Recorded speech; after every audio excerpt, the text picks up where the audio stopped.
What's up everybody, we're back from the Grindfest that is a new expansion launch, and today we're taking a closer look at the Blood Death Knight. More importantly, what you need to know to play one, so I'll be going over everything from stat weights to gearing, Azerite traits and talents to our rotation with some tips and tricks to maximize tank damage. So this won't be about what they've changed about blood DKs in BFA. I have another video for that if you're interested in knowing the changes, but this is more focused on how to. So the gear example and traits I'll be going over is pre-raid gear and traits, but most of this still stands true when you get into raiding gear. It's just that if you're raiding, it will be easier early on to acquire higher item level Azerite gear from raids due to Mythic Plus not dropping Azerite gear at all. Starting off with the stat weights. Our stat weights are pretty simple and straightforward. We have strength, haste, verse, mastery, and crit in that order. Or if you want to get a little bit more DPS out, you can bump up crit to after haste, so it'll be strength, haste, crit, verse, mastery. And why do we need all that haste? Well, mainly due to faster rune regen, which means more runic power and more stuff to press. And this just goes hand in hand with how we gear and how we approach gearing. Item level is almost in all cases the winner right now. We get a lot out of strength, armor, and stamina. The only cases I personally look at the secondary stats is if they're at the same eye level or like 5 item levels below. For example, if I have an item with, let's say, 150 haste and 50 verse, I will not swap it out for an item that's 5 item levels higher if it has, say, a 160 crit and 50 mastery on it, due to haste verse being the best stats, crit mastery being the worst. However, if it was like 10 item levels, I probably would. It is very hard to give you 100% correct directions on this due to the fact that it differs from piece to piece, how much secondary stats it has, if it's heavy on haste or mid-tier haste, etc, etc. But the general rule of thumb, 90% of the time item level wins, 100% if it has haste on it. Gotta get that haste. And side note, a socket is worth around 5 to 10 item levels due to even more haste through gems. However, rings are a tad different due to the fact that you don't have strength on them. So with rings, it's a lot more important to get the correct stats on it, even if it's a lower item level. Of course, not by a huge margin, so don't go for like 30 item levels lower rings just because it has haste on it. With that being said, let's take a look at trinkets. Currently in BFA, tank trinkets are pretty much crap. As such, it is mostly recommended to go DPS trinkets instead. They're just as good for defensive and you pump out more damage. So for pure DPS for both single target and AoE, you have Darkmoon Deck Fathoms and the Briny Barnacle. Both of them work very well for single target and AoE and are both fairly easy to get. One requires a bit of gold or farming herbs and the other one some luck. It is also viable to go for both Darkmoon Fathoms and Blockade. Blockade isn't good at all, but due to it being free 55, we're getting a nice chunk of strength out of it, which will last us a long while. And Blockades at the moment is really cheap to get off auction house.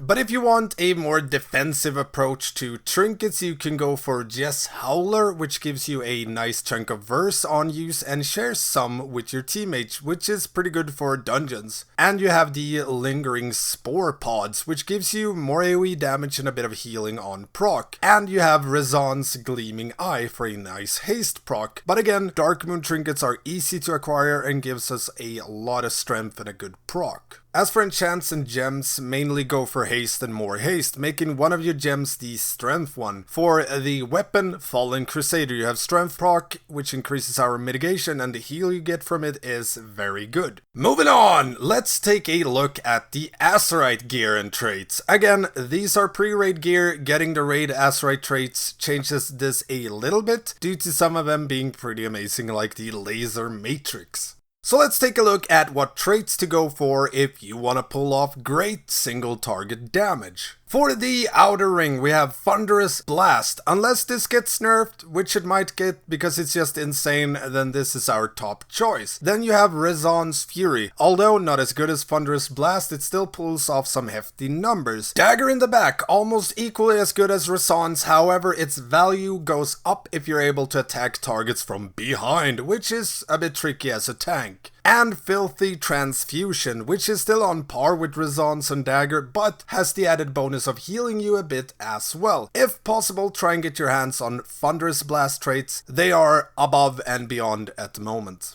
And then we have the middle ring. So first one out is Heed My Call. Insane AoE and single target damage. Not much to say, just crazy damage. Then we have Gut Ripper, does great damage and scales very well on bosses that stays below 30% for an extended period of time. Next out is Azerite Globules. Works very well on single target, but it does shine on AoE. And Unstable Flames, just an added crit bonus, so it scales up our overall damage. Ideally, you'd want both Thunderous Blast and Heed My Call on all your Azerite gear. This, however, can't be done as far as I know, so a healthy mix of traits instead. Getting something with, say, Filthy Transfusion, which is the lowest of the 4 outer traits, and Heed My Call, which is the top middle trait, will still be better than an item with Thunderous Blast and a crap middle trait. So check around a bit, see what you can get. If you have different pieces, I recommend simming yourself to see which one gives you the biggest DPS increase. I recommend taking a look at raid bots. It's very easy to sim yourself there, and if you're new to simming, it's very easy to learn. I'll put a link to their website in the descriptions below. Moving on, as for AoE, the list doesn't change that much, some things just changes places. So for the outer ring, again, Thunderous Blast on top due to being a bit broken, Meticulous Scheming due to getting more haste, which is great for AoE. Then we have Resonance Fury and Filthy Transfusion. Nothing to say that hasn't been said here. A shout out to Engineering Heads though, the new goggles. The Synaptic Spark Capacitator trait is currently far and beyond the single best AoE trait in BFA for pretty much every class and spec. So if you're engineer, make sure to get that one. And for the middle ring, Heed My Call on top again, really great trait. Azerite Globules has been bumped up to second place here due to really getting its work done on AoE. Then there's Gut Ripper and Unstable Flames. But let's take a look at the defensive side of things. I mean, we are tanks. I recommend having a set of defensive trait gear if you ever need to switch to it. Better to have it and not need it. So, for the outer ring, Bones of the Damned gives us a fair amount of armor increase on our bone shield, and Marrow Rend has a chance to give us an extra bone shield every time we use it. And I mean, more armor is awesome for survival, and getting more bone shields out of our Marrow Rend means less Marrow Rend spam. And the Eternal Rune Weapon gives us a longer uptime on Dancing Rune Weapon if used correctly. If you get 4 or 5 more seconds of uptime, it's just a huge boost to our survival during it. It also grants us a large amount of strength during it, making it even more useful as a cooldown both for defensive and DPS. However, take note that stacking these traits does not give you a higher chance to get bone shields from Marrow Rend nor more stacks, it just stacks up the armor bonus. Same with Eternal Rune Weapon, it just increases the strength bonus. So you should have one of each and either one more Bones of the Damned or a Meticulous Scheming for the haste would be optimal. However, stacking only Meticulous Scheming is also a way to go if you want more haste, if you're on low haste. I mean, haste is just awesome. Moving on to the middle ring, we have Crystalline Carapace, huge chunk of armor, and Thorns, if you will, when you take more than 10% of your HP in damage, which is pretty much at all time when tanking bosses or trash. So I mean, it's great for survival and it does a bit of damage as well. And then we have Life Speed, gives us passively more haste and avoidance, which is just great. I mean, haste is haste and avoidance is very good. And the Winds of War, which gives us a bit of extra stacking dodge while tanking. Not much to say, you get more dodge. And the Ablative Shielding gives us a large amount of armor when we drop below 40%. So it's very random, but it can help you out a bit when we spike low. It synergizes well with our talent Will of the Necropolis to make us even tankier below 35% health. And for the inner ring, we have Gem Hide. It is pretty much the only one that helps out, and it does so by a lot. It gives us a huge amount of armor and avoidance anytime we take greater than 10% max HP and damage. So like Crystalline Carapace all the time. If possible, get 3 of these traits, it's just awesome. But try and get in the habit of saving any and all high item level Azerite gear you get so that you can make different sets of gear for different encounters. And a side note on the actual raid traits in Old Deer, even with raid traits, Thunderous Blast is still the best for single target in AoE. However, the new Laser Matrix comes in second place now, and the new Archive of the Titans will be very valuable for defensive tanking. So that takes care of the gear portion of this video, so let's take a look at the so-called how-to part, starting off with the talents. First out, 56, we have Blood Drinker. Just way too good right now. It's great damage and great healing. And the 57, we have Hemostasis or Rapid Decomposition. For most single target or 2 to 3 target fights, Hemostasis, otherwise Rapid Decomposition. They sim pretty even for me, and seeing how I run Bone Storm most of the time, which means a lot less Death Strikes, I mostly rock Rapid Decomp right now, at least for dungeons. For pure self-healing, Hemostasis wins almost every time due to ramping up your Death Strike, but on multiple targets, Rapid Decomposition is really good. And 58, we have Ossuary, easy to maintain 100% uptime and allows us to pool 3 Death Strikes, which is very good. And the 60s, we have Will of the Necropolis. It is just awesome. Saved my bacon more times than I'd care to mention. Gives us more time to heal through any nasty spikes we might get as a blood DK. And it is great for pretty much any type of encounter.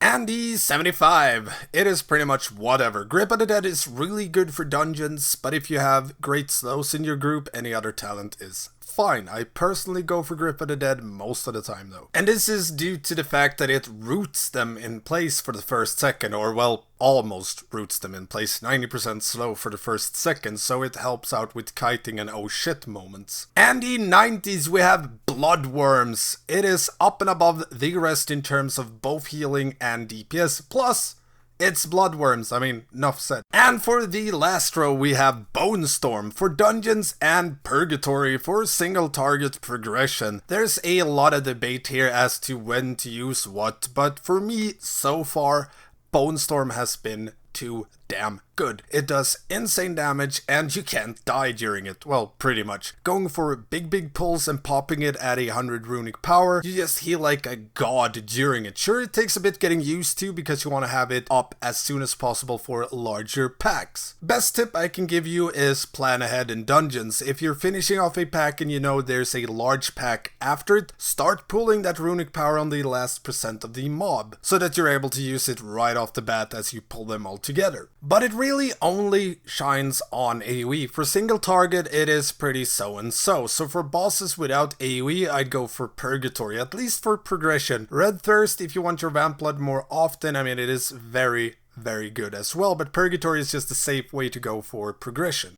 With that being said, let's take a look at our rotation. I mean, most of you guys have this down to a T, but some of you don't. So a pure single target DPS rotation isn't really that much of work to wrap your head around. Make sure to have more than 5 stacks of Bone Shield using Marrow Rend. Keep Blood Drinker on cooldown at all time. Keep Blood Boil on cooldown at all time. Use Heart Strike if you're above 6 to 7 stacks of Bone Shield. Use Death and Decay when it procs. Fill out with Death Strikes in between, or Bone Storm if talented. And Dancing Rune Weapon is actually a very good DPS cooldown. You want to be able to pop it and use your Blood Boils right off the bat. So if you know you're gonna pop Rune Weapon, make sure to be able to use Blood Boils when you pop it due to it copying them. Dancing Rune Weapon does not copy Blood Drinker, so do not use Blood Drinker during Dancing Rune Weapon, it's just wasted uptime. But rule of thumb, spam as much as possible during Rune Weapons. And if you want to approach this more defensively, you always pool your runic power if you aren't taking loads of damage. Don't use it unless you're about to cap, then just use 1 Death Strike. Use Death Strike after large hits to get more healing out of them, and make sure to always have enough runic power to be able to use at least 1 in case shit hits the fan. Blood Drinker can be comboed with Vamp Blood for a larger healing burst during it if needed, but other than that, make sure to spam away and use your Death Strikes carefully. The better you time them, the more you get out of them. But again, obviously, if you're taking loads of damage, just spam those Death Strikes. Moving on, AoE, our priority changes a bit. Keeping Bone Shield up through Marrow Rend is still our #1 priority, because you don't want to die. After that, make sure to get at least 1 Blood Boil off to spread your plague. On pull, this usually goes a little like Marrow Rend into Blood Boil into Marrow Rend. After this, Death Decay for both damage, but more importantly, to make our Heart Strike hit more targets. Try and get as many Heart Strikes out as possible during Death Decay, and use Blood Boil if you're about to get a second charge back. Use Marrow Rend if you're about to drop your Blood Shield, other than that, Heart Strike away. So you can consider your Death Decay windows a bit like a burn phase during AoE. Outside Death Decay, build up your Bone Shields again, closer to 9 stacks at least. Spend all your Blood Boils, spend your Blood Drinker, Death Strike if you're close to capping on Runic Power,